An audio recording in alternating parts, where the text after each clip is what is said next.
ماه شریف رمضان یک دو روز دیگه شموند.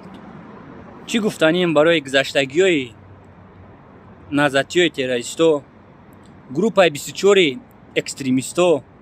خدا لعنت چون کنه گذشتگیاتونا، خدا لعنت کنه قوت فا، خدا لعنت کنه عبدالله نوری را، خدا لعنت کنه پدرت اقبال، خدا لعنت کنه پدرت کبری کریسا. نمیبخشمتون.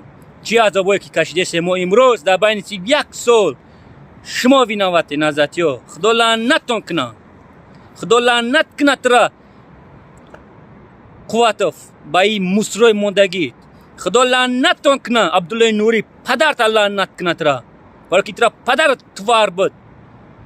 وقتی که پدر توار رفت فرزندان توار میروا.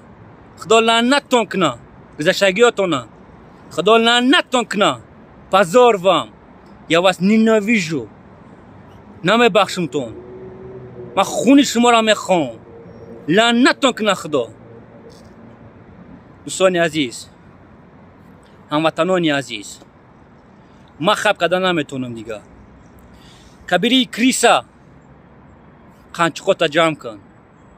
پوست زنی تاجیکا پس نزنن. کیسو فیوب دیگه خب نمیکنن.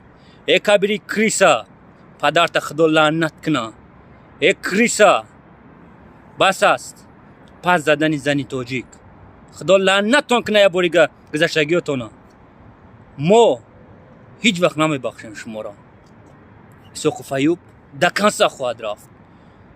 پوف پروسا نواس شکلو مرزو گروه 24 اکستریمیستو نازاتیو تروریستو توف پروسا نواس. کسی که ای دستخوان شما نان میخوره خدا لعنت کنه گذشتگیشونه، خدا لعنت کنه یا بوریگه گذشتگیتون. ای خائنا پزاروام مرزو کریسو اوبلودکو شلاوا کنچوی حرام زادا.